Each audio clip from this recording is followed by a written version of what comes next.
A paz do Senhor.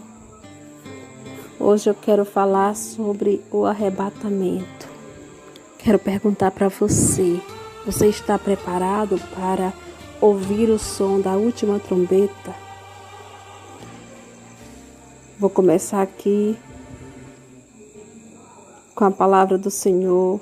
Eu peço a vocês que abrem sua Bíblia em 1 Gálatas, capítulo 1, versículo 15 ao 16, onde está escrito: Mas quando aprove a Deus, que desde o ventre de minha mãe me separou e me chamou pela sua graça, revelar seu Filho em mim, para que eu pregasse entre os gentios, não consultei a carne nem o sangue. Amém? Quero perguntar para você: você está justificado diante de Deus? Ou corre o risco de passar pelo período do julgamento? O próximo grande evento do calendário de Deus será a remoção total dos cristãos genuínos deste mundo. Observe o que foi dito: cristãos genuínos, pois Deus conhece a diferença entre o legítimo e o falsificado. Eu quero te perguntar: em qual categoria você se encontra? Cristão legítimo. Quero dizer que cristão legítimo é aqueles que experimentaram um renascimento espiritual sobrenatural. Sabe sem qualquer dúvida que Deus é seu Pai Celestial e que em breve os receberá por toda a eternidade. E quero falar também sobre os cristãos falsificados. São aqueles que são falsos convertidos e que perderão o ônibus. A Bíblia se refere a eles como joio no meio do trigo e bodes em vez de ovelhas de Deus. Há ainda outra categoria que não tem a menor ideia ao que estamos falando, é que em sua maior parte também não saberão após ter acontecido. A definição de um mistério do original grego é simplesmente um segredo que Deus não tinha anteriormente revelado como Escritura. Após Jesus Cristo ressuscitado entre os mortos, ele escolheu Saulo de Tarso para se tornar o apóstolo Paulo e pessoalmente revelou a ele as doutrinas da fé cristã, que incluíam diversos mistérios que não tinham sido revelados anteriormente. Algo escondido, secreto, mistério, geralmente mistérios, segredos religiosos, confiado somente ao instruído e não aos meros mortais. Algo escondido ou secreto, não óbvio ao entendimento, propósito ou conselho oculto, vontade secreta dos homens. De Deus, os conselhos secretos com os quais Deus lida com os justos, ocultos aos descrentes e perversos, mas manifestos aos crentes. Amém, amada? Um dos mais controversos desses mistérios envolve o arrebatamento da igreja, a ação de Deus remover em massa seu povo da terra. Mas para a maioria que crê em uma interpretação literal da Bíblia, a única discordância gira em torno de quando e não se isto acontecerá. Em qualquer ponto do futuro, Deus removerá todos os cristãos deste mundo em um instante. Quando acontecer esse abençoado evento, não somente tirará aqueles que estiveram vivos, mas também incluirá todos os que morreram no passado. Um dos aspectos mais maravilhosos será que cada indivíduo receberá um corpo glorificado, como aquele que Jesus Cristo tem agora no céu. Leia em 1 Coríntios, capítulo 15, versículo 35 ao 58. Esse corpo estará livre do pecado e será perfeito em todos os aspectos, sem mácula, sem ruga, nem coisa semelhante, para apresentar a si mesmo igreja gloriosa, sem mácula, sem ruga, nem coisa semelhante, mas santa e irrepreensível. Efésios capítulo 5, versículo 27. Não quero, porém, irmãos, que sejam ignorantes acerca dos que já dormem, para que não vos entristeçais, como os demais, que não têm esperança, porque se crermos que Jesus morreu e ressuscitou, Assim também aos que em Jesus dormem, Deus os tornará a trazer com ele. Dizemos-vos, pois isso seja pela palavra do Senhor, que nós, os que ficarmos vivos para a vinda do Senhor, não precederemos os que dormem, porque o mesmo Senhor descerá do céu com alarido e com voz de arcanjo e com a trombeta de Deus. E os que morreram em Cristo ressuscitarão primeiro.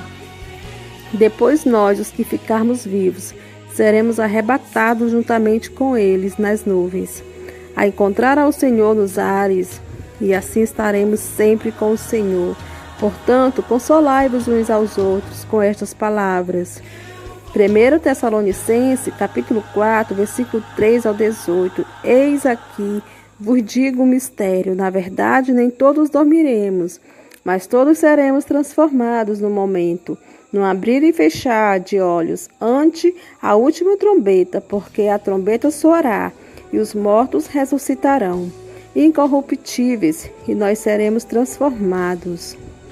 1 Coríntios, capítulo 15, 51 e 52. Quando aquela maravilhosa trombeta no céu soar, coincidirá com a última trombeta de convocação. Este último toque também é conhecido pela tradição do povo judeu como soar, conforme Isaías 27, 13, que diz: naquele dia se tocará uma grande trombeta, e os que andavam perdidos pela terra da Síria e os que forem desterrados para a terra do Egito tornarão a vir e adorarão ao Senhor no Monte Santo em Jerusalém. Isaías capítulo 27, versículo 13. Este é um toque messiânico, pois anuncia a vinda do grande rei.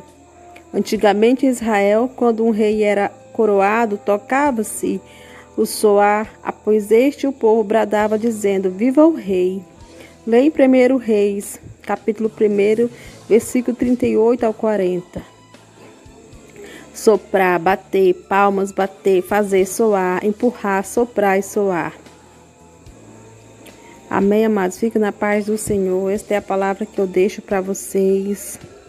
Que nós estejamos preparados para o arrebatamento, porque o Senhor voltará, o Senhor virá, em nome de Jesus.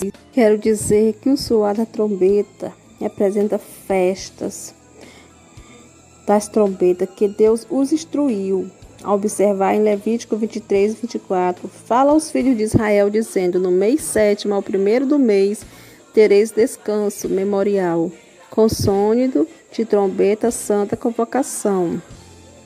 Amém? Que Deus nos abençoe e que Deus nos ilumine e que Deus venha para arrebatar a sua igreja, que possamos estar preparados para subir junto com o Senhor.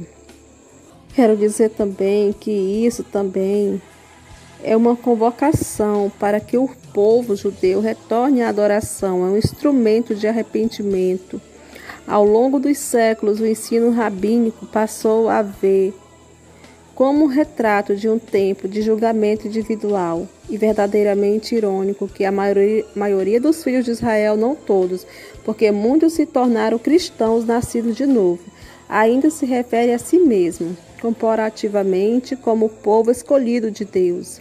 Deuteronômio capítulo 7, versículo 6. Mas eles, junto com bilhões de gentios incrédulos, serão deixados para trás para experimentar o período da tribulação, o julgamento de Deus sobre os judeus em particular e sobre o resto do mundo em geral. Assim, sem qualquer pista da mente, observe os seguintes comentários feitos por um rabino com relação a Micha. Ele quer dizer assim: olhar para o futuro. No mês 7º, no 1º do mês, tereis descanso memorial com sonido de trombeta, santa convocação. Isso se refere a festival conhecimento. Entretanto, em outro sentido, o julgamento está em vista, porque após a igreja partir, a ira de Deus será derramada sobre este mundo, porque Deus não nos destinou para a ira, mas para a aquisição da salvação por nosso Senhor Jesus Cristo. 1 Tessalonicenses capítulo 5 e 9. Muitos cristãos não compreendem o simbolismo que está por trás ou festa das trombetas, com relação aos versos que descrevem festa. Levítico 23, 23 e 25. Números 10, 10 e 29, 1 e 6. Eis que um dicionário bíblico tem a dizer sobre o assunto. O propósito especial desta festa, que é descrita nestes versos, não é conhecido. Deus deu a Israel em total de 7 festas, e as 4 primeiras já tiveram seu significativo profético cumprido: Páscoa, pães, azimos, primícias e Pentecostes. A igreja passou a existir em Pentecostes, e a próxima festa na sequência é trombetas. Veja se não faz sentido que a última trombeta de convocação de 1 Coríntios capítulo 15, 52 seja retratada pela festa das trombetas, em que terá seu significativo profético cumprido quando a igreja for removida do mundo, no momento no abrir e fechar de olhos antes da última trombeta, porque a trombeta soará e os mortos ressuscitarão incorruptíveis, e nós seremos transformados. Isto nos leva à pergunta: quando aquela tremenda e maravilhosa trombeta soar no céu, você estará justificado diante de Deus ou será deixado?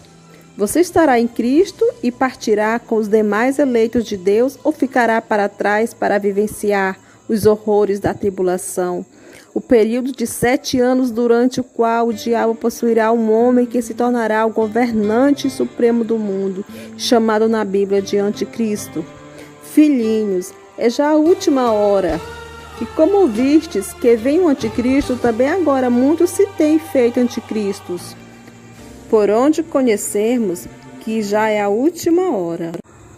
Quero dizer para você, meu amado, busque a salvação, que somente pode ser obtida por meio da fé genuína em Jesus Cristo. A sua cega findou o verão e nós não estamos salvos. Jeremias 8:20. Vamos observar. Deus está falando com a natureza. Deus está nos chamando para um despertamento. Amém? Fique todos na paz, que possamos estar preparados para subir. Em nome de Jesus, amém.